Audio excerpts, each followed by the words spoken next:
Yeah. That the Romanian church? No, the Pennsylvania church did all those covers for Oh, us. really? Apparently. Yeah. Is it like a sister church or something? Yeah. In Romania? I think. All right, we got Terry on the hammer dulcimer here. Oh, okay. Awesome. Trailer. Yeah.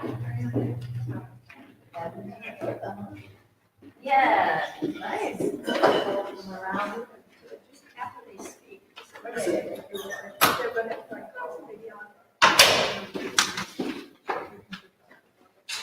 Talk to each other about Just wanted to check, make sure that.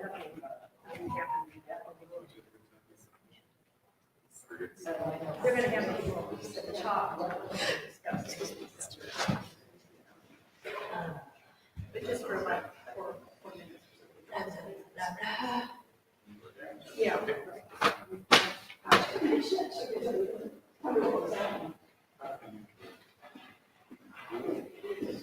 Yeah.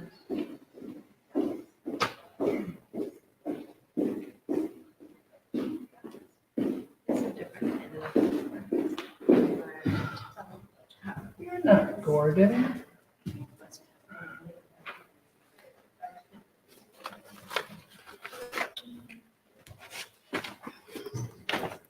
Quiet.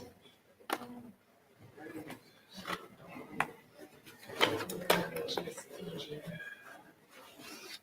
then there's the split.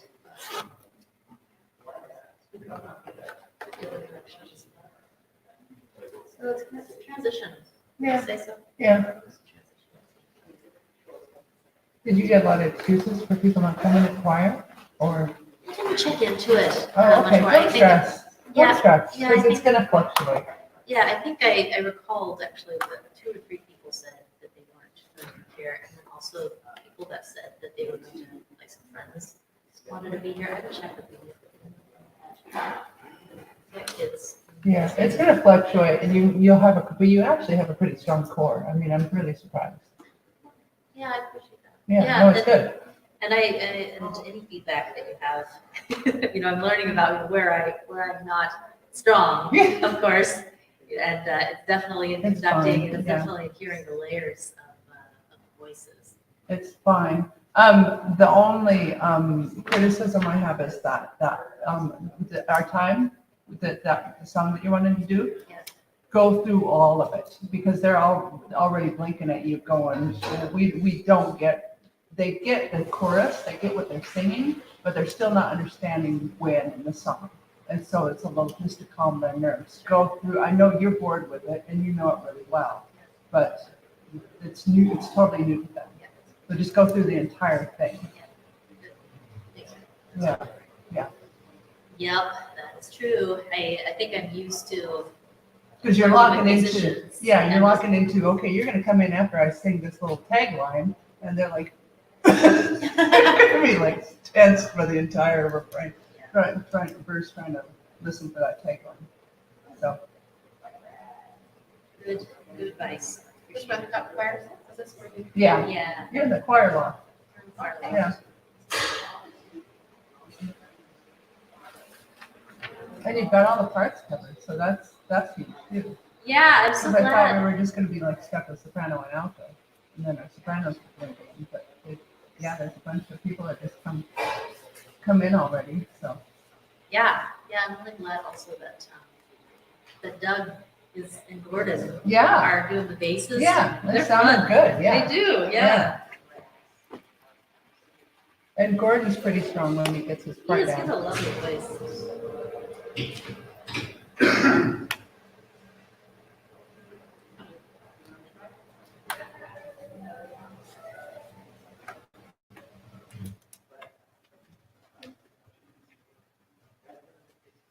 Yeah, I should show you. If you're not too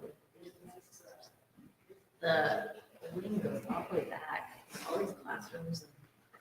It's pretty huge, It's yeah. really big. And there's Unmuted. another chapel that's good sized in the back. Well, the mic is working.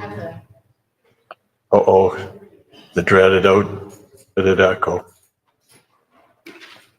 Oh, 1, 2, 3. 1, 2. There we go. Who's ever sound booth was getting that echo again. There's that sound effect, the original sound or something. And I toggled.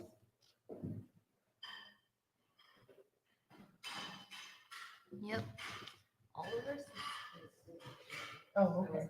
Okay, another one. 1, 2, 3, testing again.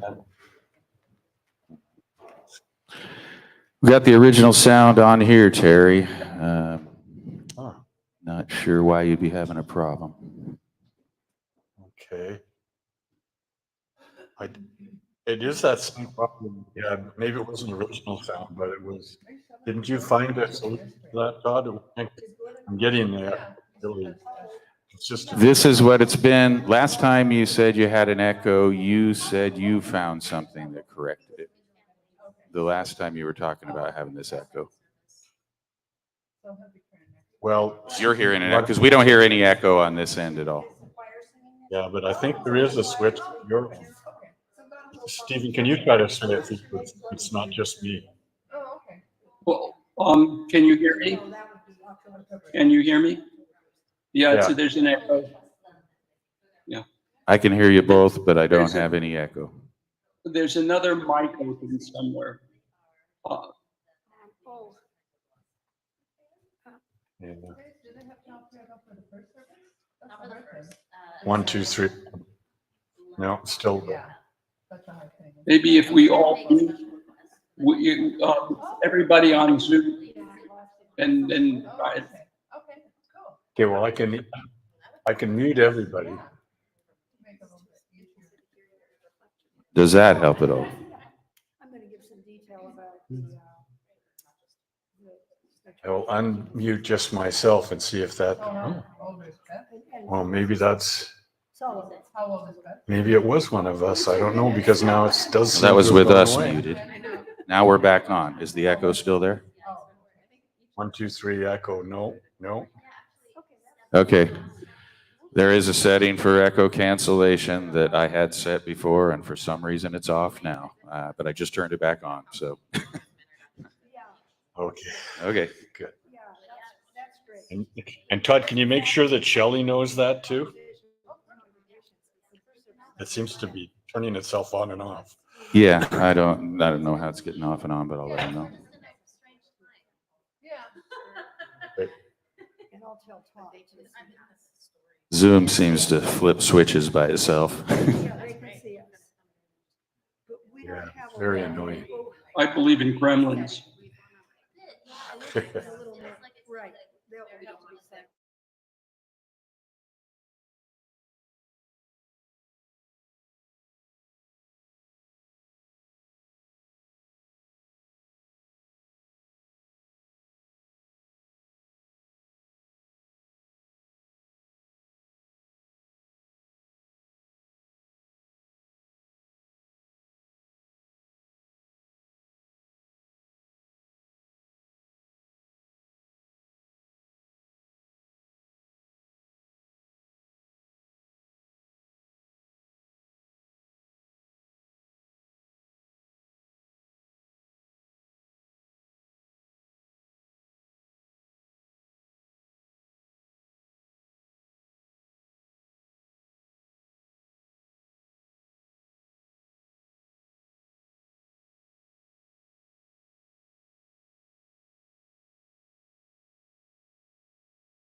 Good morning. Please stand as you can, as you're willing and able, and join me for number 21, For the Beauty of the Earth, in your hymnals.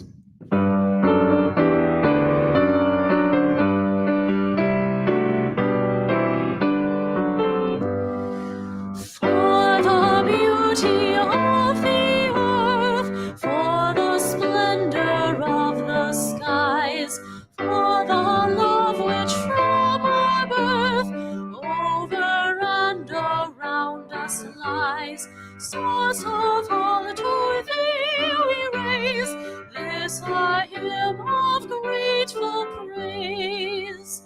For the joy of ear and eye, for the heart and mind's delight, for the mystic harmony, linking sense to sound and sight, source of all to thee we raise this our hymn of grateful praise. For the wonder of each hour, of the day and of the night, hill and vale and tree and flower, sun and moon and stars of light, source of all to thee we raise this our hymn of grateful praise. For the joy of human care, sister, brother, parent, child, for the kinship we all share, for all gentle thoughts and mild, source of all to thee we raise this our hymn of grateful praise.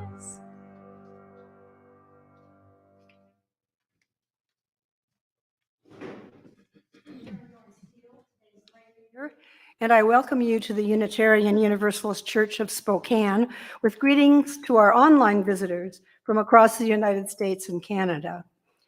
Whether you're in our sanctuary today or watching from afar, it's here that we join to create a nourishing religious home with a mission to champion justice, diversity, and environmental stewardship in the wider world, or as we say more concisely, to create community, find meaning, and work for justice.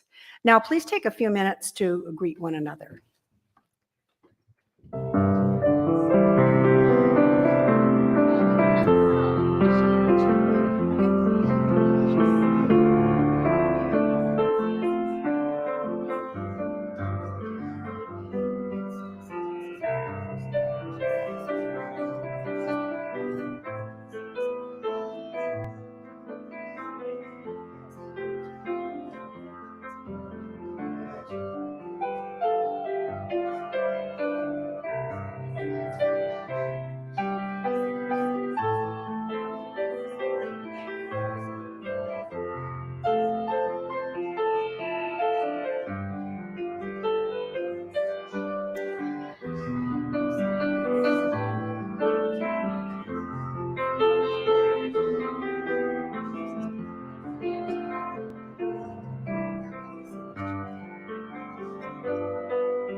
We now turn from our informal greetings to formally begin our service by lighting our chalice, the symbol of Unitarian Universalism, of our unity and solidarity, of our openness and inclusion, of our community and individuality. May this small flame be our offering of warmth to those who are cold and alone, and a light to those in darkness. May it be a flame that ignites justice in our world and a beacon of hope to those in need. And may it reflect at least a spark of truth wherever truth has been lost, and cast a healthy shadow of doubt where it has been found.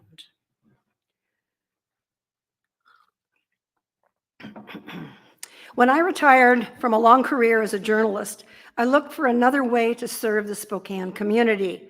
I found it in the Spokane Alliance. The Alliance and its sister organizations in the United States and abroad use the strategies of founder Saul Alinsky, who organized the working poor to fight for their rights. In his book, Rules for Radicals, Alinsky says, it is necessary to begin where the world is, to change it to what we think it should be. That means working inside the system, making nonpartisan alliances, and building community. A young Barack Obama learned Alinsky's techniques as a community organizer in Chicago. Members of our church have also learned them through Spokane Alliance training with many successes, including energy retrofits in Spokane neighborhoods, apprenticeships in public sector jobs, medical vans for underserved people, and increased public funds for vital childcare services. Through our church's membership in the Spokane Alliance, I was deeply involved in a 2-year campaign to provide paid sick leave for 40,000 low-income workers in our city. When we started organizing in 2014, one of the city's most liberal council members, John Snyder, said Spokane would never pass sick and safe leave because it was a new mandate on private business, anathema in a conservative town. We proved him wrong. We changed the conversation, and Snyder became an ally. We held large assemblies, met with 39 local businesses, and talked to people who lacked paid sick leave in our own organizations. We convinced Spokane's health district to study the issue, and they concluded that presenteeism, or working sick, was bad public policy.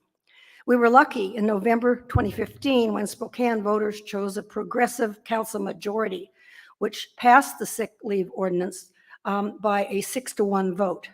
Mayor David Condon immediately vetoed it, but the council overrode his veto 2 days later.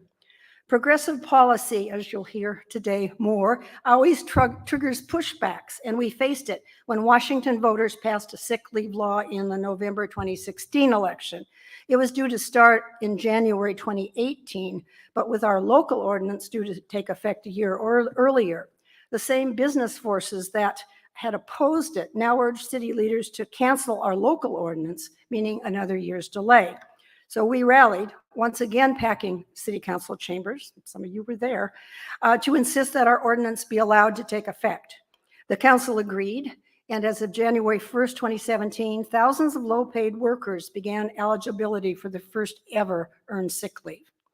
Today, you're going to be hearing about the Spokane Alliance's current work from its new senior organizer, Laurel Fish, a Spokane native who returned here in 2020. Laurel, like me, is a Stanford graduate. As a junior, she organized students to oppose the layoff of 70 janitors at the Stanford Hospital. She has spent 8 years in the labor movement, working with hospitality workers in the San Francisco Bay Area, food processing workers in the Tri-Cities, and frontline healthcare workers in Spokane. Laurel is joined today by four members of the Spokane Alliance. Speakers include Alex Franz, a member of the Housing Equity Action Research Team and the West Central Abbey, Mary Rupert, a Westminster United Church of Christ member and a leader in the Truth and Transformation team that is seeking to build indigenous partnerships in our region. Let's welcome them to our church.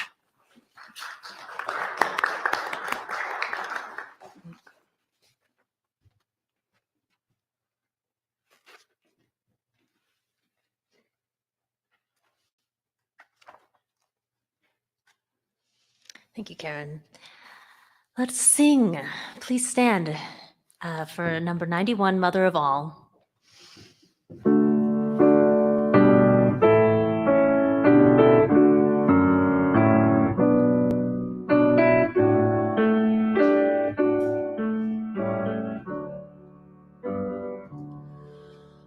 Mother of all, in every age, in every clime adored, by saint, by poet, and by sage, your praises high have soared. Goddess of nature and of love, all nature sings your care.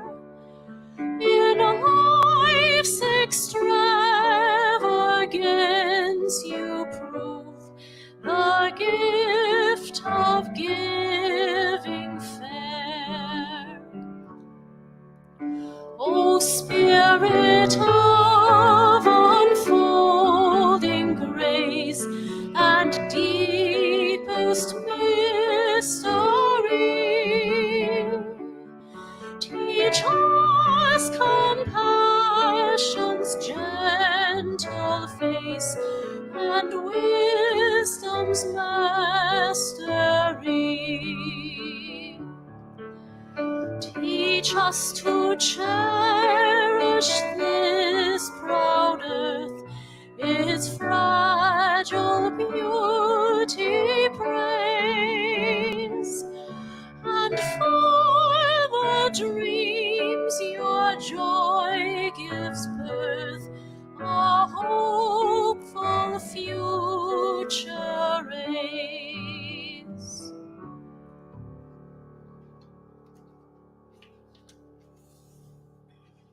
Each time we gather as a congregation, there are always those in our hearts and minds whom we want to wrap in our love and care. We light a candle for them this morning. We also continue to mourn the suffering of the Ukrainian people and the North African communities hit by a massive earthquake in Morocco and catastrophic flooding in Libya. Let us share a moment of silence, embracing others who are here in our hearts.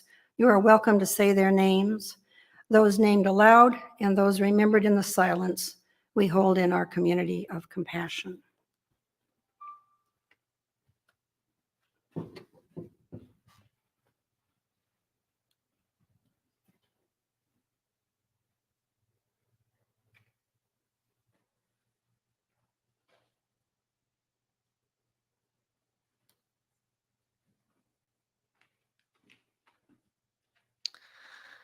For our offertory, I'd like to introduce my friend Rashay Thomas. She's going to sing a song for us.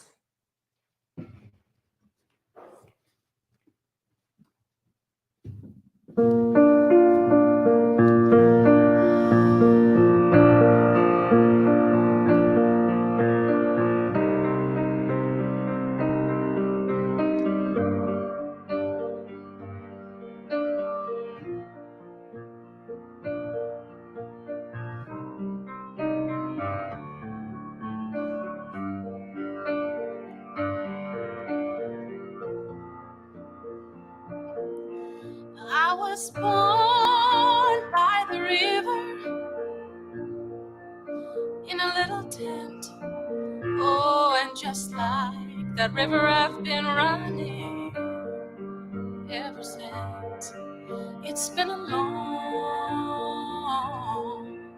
long time coming, but I know a change is gonna come. Oh, yes, it will. It's been too hard living, and I'm afraid to die. Oh, I don't know what's up there beyond the sky. It's been a long time coming, but I know a change is gonna come. Oh, yes, it will. So I go to my brother and I say, brother, help me please. But he winds up knocking me. He knocks me back down on my knees. Oh, there's been times that I thought I couldn't last for long. But now I think I'm able to carry on. It's been a long time coming, but I know a change is gonna come. Oh, yes, it will.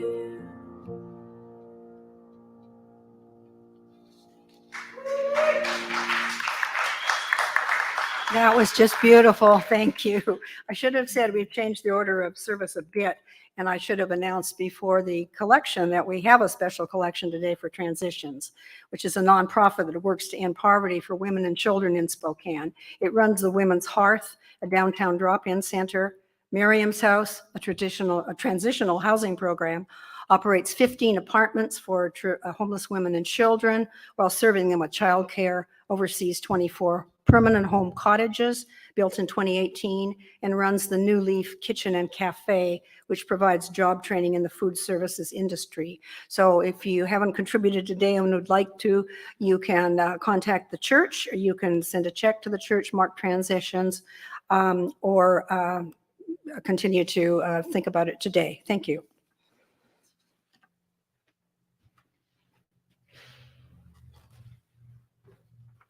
Good morning. This story for all ages was written by Christopher Buisse. Once upon a time, there was a drop of water named Higgins. Higgins was no ordinary drop of water. He was a drop with a dream. Higgins lived in a valley where it had not rained in a very long time, so all the lovely green grass was turning brown, and all the beautiful flowers were wilting, and all the trees were starting to droop. Higgins had a dream that one day the valley would be a beautiful place again. But what could he do?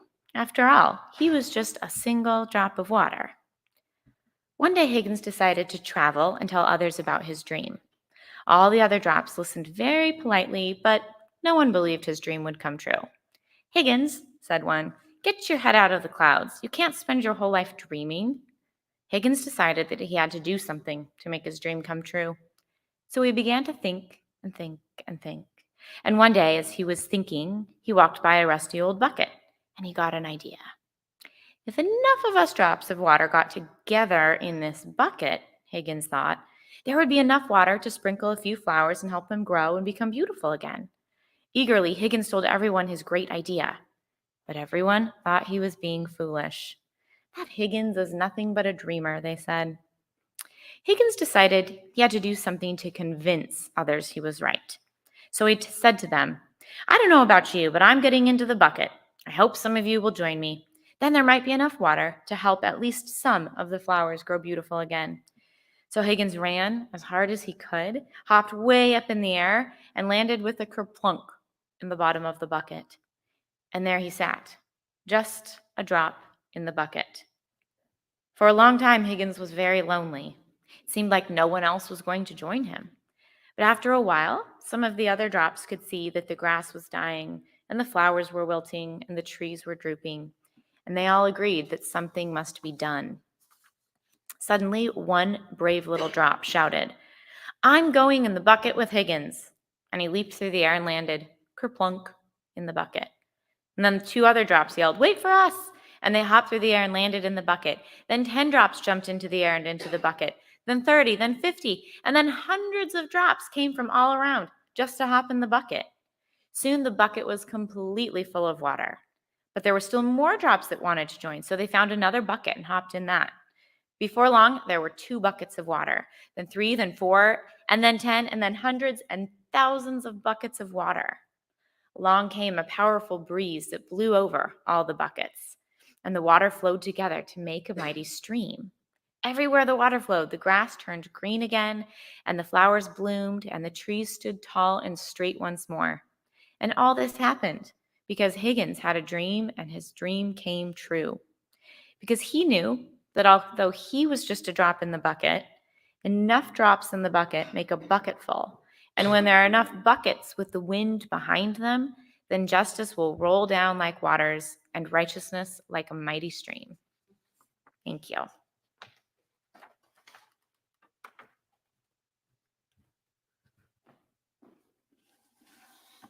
As we prepare for meditation, I invite you to relax, breathe deeply, and reflect on these words by Saul Alinsky.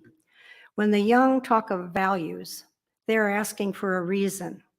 They are searching for an answer, at least for a time, to man's greatest question, why am I here?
Party girls, don't get hurt, can't feel anything. When will I learn?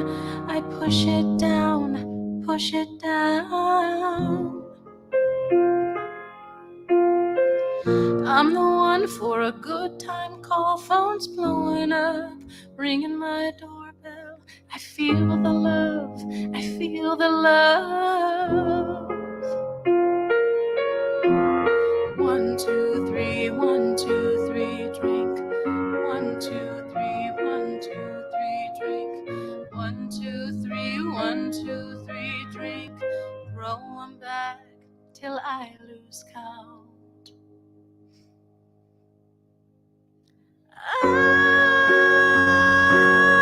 I'm gonna swing from the chandelier, from the chandelier.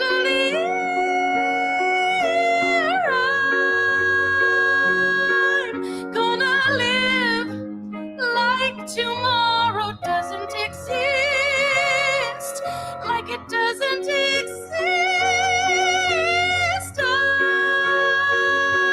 I'm gonna fly like a bird through the night, feel my tears as they dry.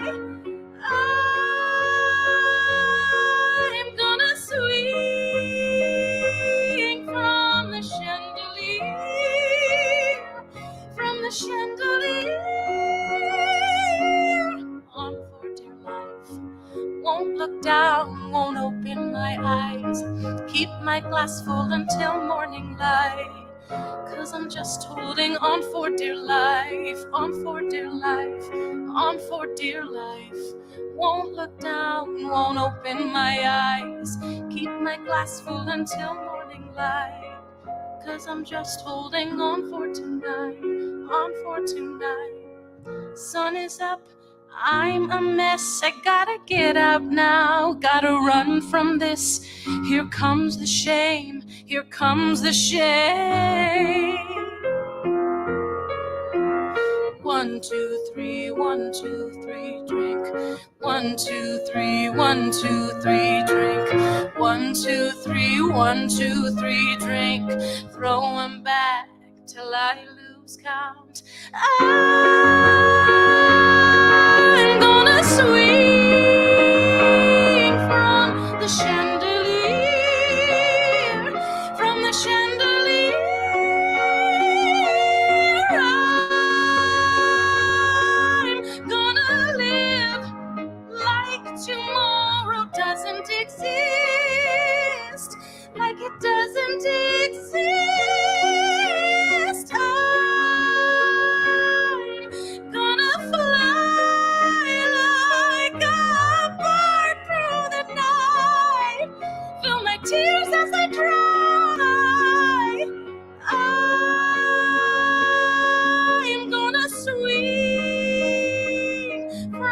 the chandelier, from the chandelier.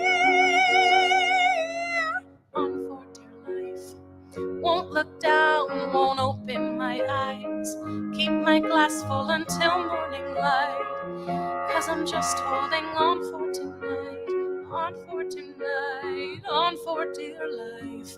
Won't look down, won't open my eyes, keep my glass full until morning light, 'cause I'm just holding on for tonight, on for tonight, on for tonight. Won't look down, won't open my eyes, keep my glass full until morning light, 'cause I'm just holding on for tonight, on for tonight, on for tonight. Won't look down, won't open my eyes, keep my glass full until morning light, 'cause I'm just holding on for tonight, on for tonight.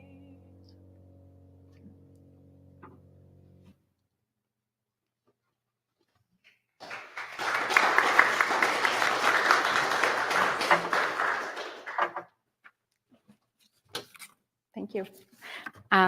Thank you for inviting us here to be part of the service. My name is Laurel Fish. I'm the senior organizer for the Spokane Alliance.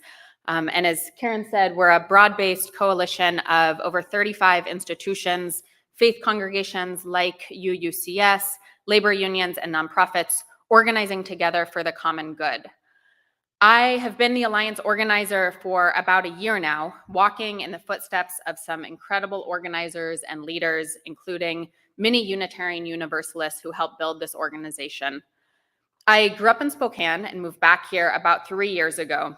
And honestly, it wasn't an easy decision to take a new job when I was 5 months pregnant with my second child. But one of the things that I love about the Alliance is the way that our own humanity is central to this work.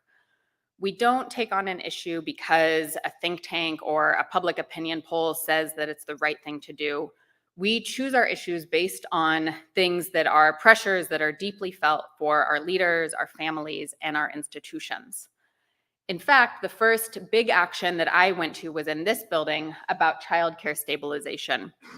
At the time, I was leaving my 2-year-old son at a daycare with 1 teacher and 17 toddlers. And I was angry that I had to leave him in that situation. And I was angry that the childcare center was so understaffed that that was their only option. So being involved in the childcare team was a way to actually look for solutions instead of just looking for who to blame. And I think a lot about why our families are under so much stress. One of the people that I've been reading lately is Marilyn Robinson. And in one of her essays, she states that she talks about how the family as we know it has been, whether that's biological families or families of choice, has been willed and reformed into existence. During the 20th century, reforms like child labor laws were public statements that families deserved political and economic protection. But the norms and customs that have allowed for family life are being eroded. It's normal now to need 2 or 3 jobs to make ends meet, or to work the graveyard shift and never see your kids. I saw this a lot when I was a union organizer.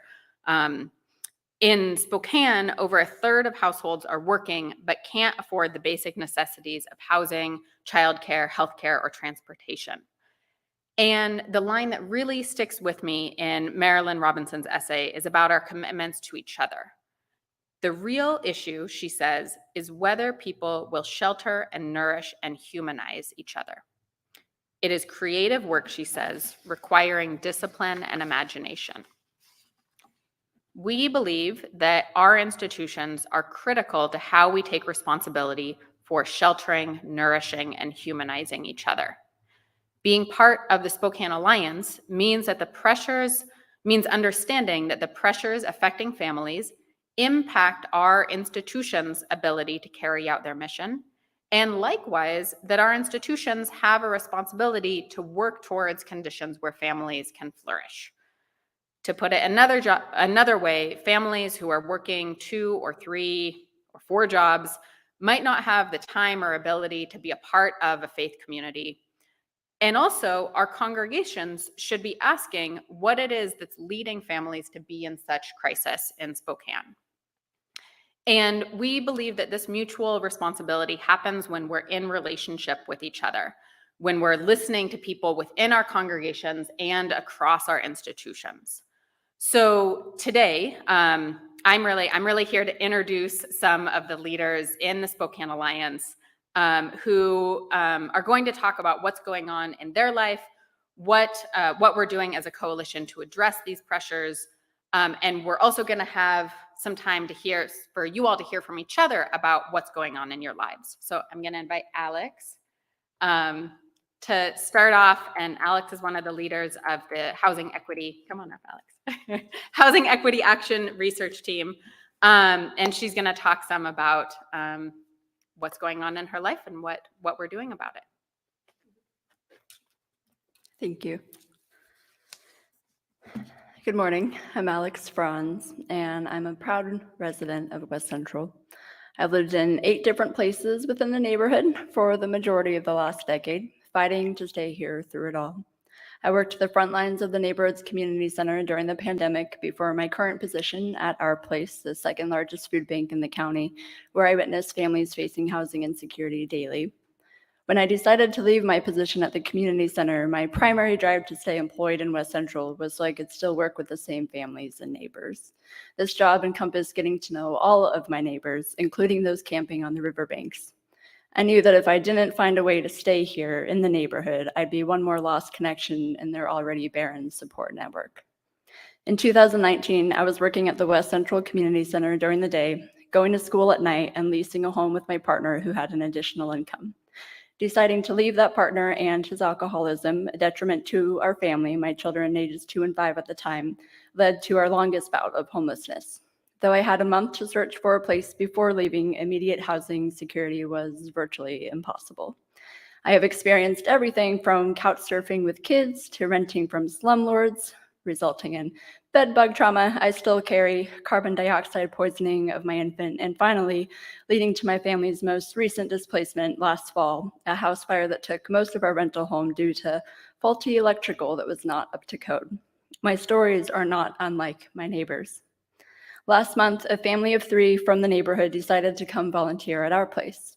Less than 2 weeks after they started, one of them lost employment right after they took on 2 foster children, babies at that.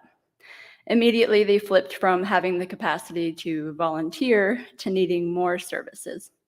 The switch can happen in an instant. I know all too well the single sudden change in one's life whose ripples unpredictably shake everything.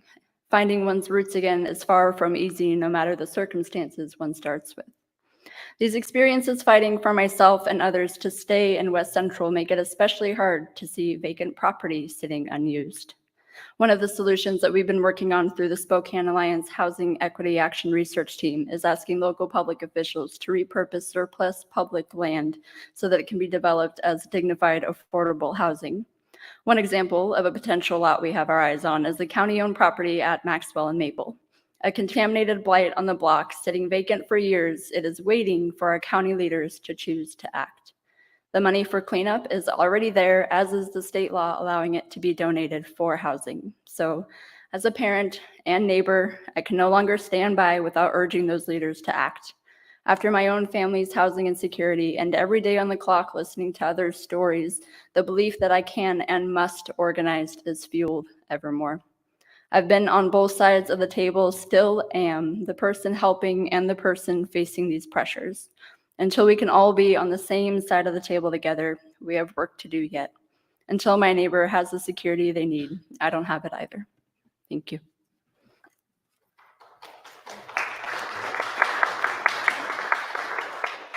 Thank you, Alex. And then I'm going to invite Sheldon up. Sheldon's a member of the Carpenters Union and a member of our jobs team.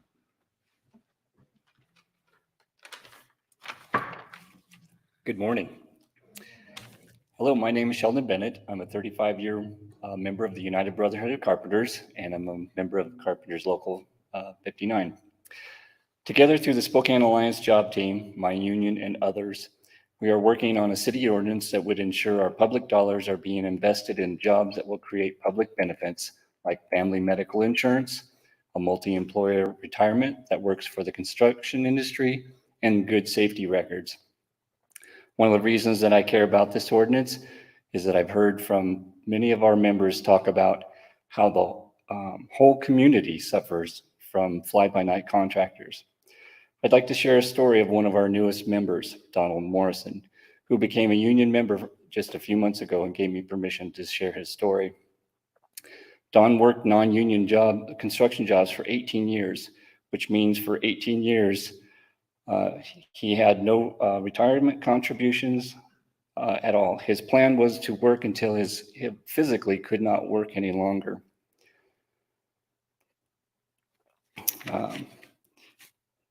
The only health insurance that he had was if L&I, if he got hurt on the job, or state insurance. This is dangerous work. A single concrete panel that can weigh 22,000 pounds. On the last job Don worked, an employee walked out of a man lift and fell 14 feet through a false deck and broke 2 vertebrae and his sternum. A lot has changed in Don's life over the last year. In 2021, he was facing prison time and spent 4 months homeless, living at Family Promise Shelter with his 4-year-old daughter. He got out of prison in December 2022 and started working on the North-South Freeway corridor while still wearing an ankle bracelet.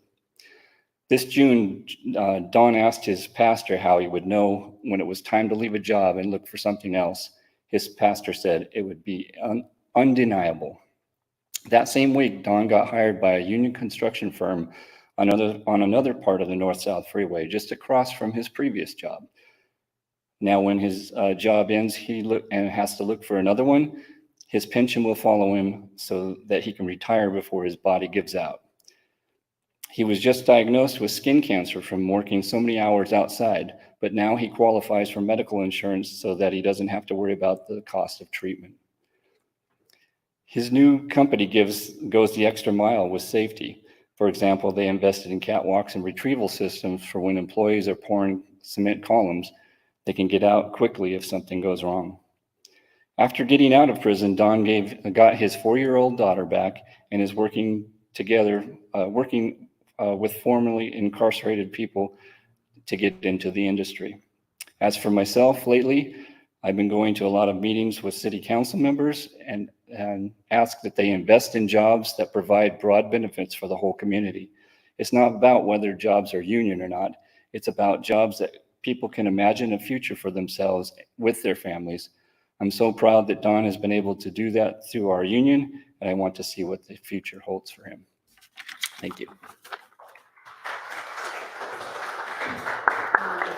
And then Mary, do you want to come up? Mary's a member of Westminster and a part of the Truth and Transformation team. Good morning. As you heard, I'm Mary Rupert, a member of Westminster United Church of Christ and a member of Spokane Alliance's Truth and Transformation team. This team formed about 2 years ago with the goal of bringing the Alliance into partnership with local indigenous organizations in order to work together on issues of importance to us all from a place of right relations. Being in right relationship with diverse groups starts with understanding our own histories. My maternal great-great-grandfather was a doctor who immigrated to Canada from Scotland in the mid-1800s. Dr. Hutchison was assigned by the government to be the physician for a nearby First Nations reservation, called at that time Rice Lake Village. The only record we have of that relationship is a paragraph in the diary of his nephew. That nephew became famous in Canada, and thus his diary has been published. He was Sir Sanford Fleming, an inventor and engineer who came up with the idea of time zones. Sanford Fleming was just a boy of 18, fresh from Scotland, when he accompanied Dr. Hutchison to the Rice Lake Village. His diary entry is painful for me to read, but here goes. The Indians are very dark and languid like people, having no energy nor skill about them, except for baskets and trifles of that kind, which they ornament very tastefully. Government is very kind to them, having built good houses, cleared land for them, which they now almost neglect, and gives them clothing and money every year, a doctor to attend and give them medicine and a schoolhouse. But notwithstanding all that, they are idle and hence miserable in the wintertime. They are dying away each year, and it is supposed their race will soon be extinct. This diary entry really brings it all home for me. These are the sentiments of my own ancestor, my first cousin, 3 times removed, who as such a young person and newcomer could only be reflecting the attitudes of my great-great-grandfather and of the society around him. There is no sensibility at all by these settlers that they had taken the land and lifeways of the people who had thrived on this continent since time immemorial. In seeing this so clearly, I feel a responsibility for understanding the ongoing impacts of these attitudes and working to make right the relationships. The Rice Lake tribe did not die out. They are now called the Michi-Sagig of Hiawatha First Nation. The indigenous people of this continent have been resilient against all odds. I'm happy to be a member of the Spokane Alliance's Truth and Transformation team, building relationships with our local indigenous groups to work together for the common good. We believe that in order to do that in good faith, our own alliance institutions must come into a deeper awareness of the harms and long-range effects of colonization and ongoing racism. To that end, the team is bringing to Spokane in November a training called Wrestling with the Truth of Colonization, which is being offered to all our member institutions, including you. It is a training that will compel you to move from your head to your heart. This training lays the groundwork for the Spokane Alliance to retell foundational institutional stories in order to build trusting relationships with indigenous partners so that we can move into the future more united, diverse, and honest.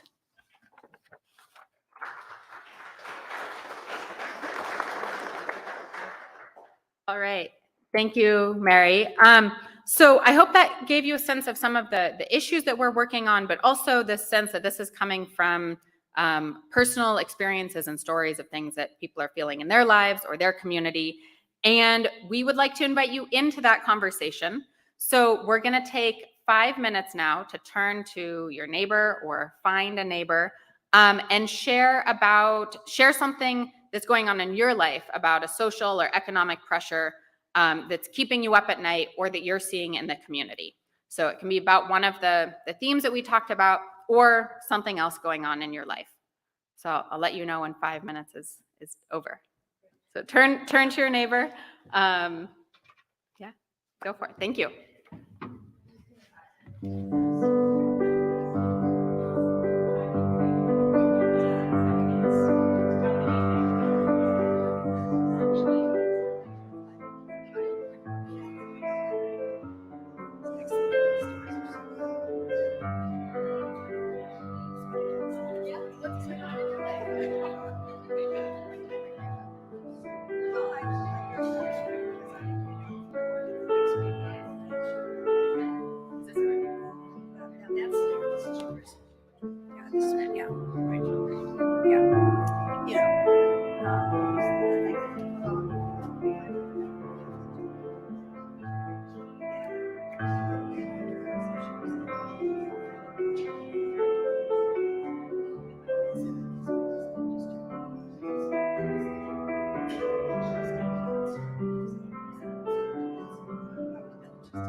Okay, we're gonna come back together now. Thank you for being willing to do something a little untraditional during the service today, and I hope you learned something about the person sitting next to you, and just imagine that was 5 minutes. Imagine what you could learn in 20 or 30 minutes. So I'd encourage you to continue the conversation after the service. So in her essay, Marilyn Robinson says that taking responsibility for each other requires discipline and imagination. We believe that the power to act on injustice starts by getting to know each other, followed by acting together. So we appreciate the time to share some of our stories. If you're interested in your order of service, there's a blue card where you'll find a commitment card with an invitation in ways that you can be involved in building our collective capacity for change. So those are in your order of service, and thank you for your time this morning.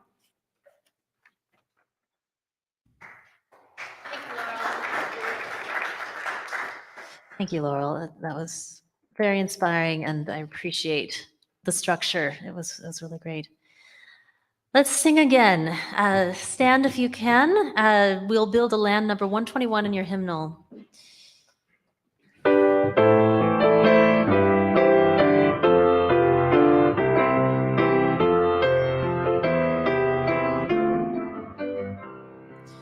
We'll build a land where we bind up the broken. We'll build a land where the captives go free, where the oil of gladness dissolves all mourning. Oh, we'll build a promised land that can be. Come, build a land where sisters and brothers, anointed by love, may then create peace, where justice shall roll down like waters, and peace like an ever-flowing stream. We'll build a land where we bring our good tidings to all the afflicted and all those who mourn, and we'll give them garlands instead of ashes. Oh, we'll build a land where peace is born. Come, build a land where sisters and brothers, anointed by love, may then create peace, where justice shall roll down like waters, and peace like an ever-flowing stream. We'll be a land building up ancient cities, raising up devastations from old, restoring ruins of generations. Oh, we'll build a land of people so bold. Come, build a land where sisters and brothers, anointed by love, may then create peace, where justice shall roll down like waters, and peace like an ever-flowing stream. Come, build a land where the mantles of praises resound from the spirits once faint and once weak, where like oaks of righteousness stand her people. Oh, come, build the land, my people we seek. Come, build a land where sisters and brothers, anointed by love, may then create peace, where justice shall roll down like waters, and peace like an ever-flowing stream.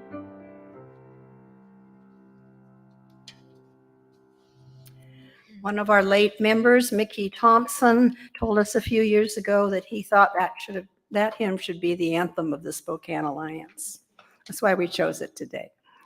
As we depart today, I leave you with the words of the late civil rights leader John Lewis.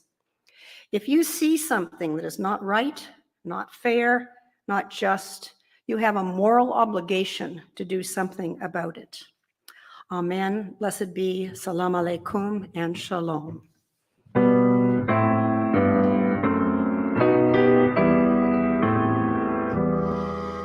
Shalom.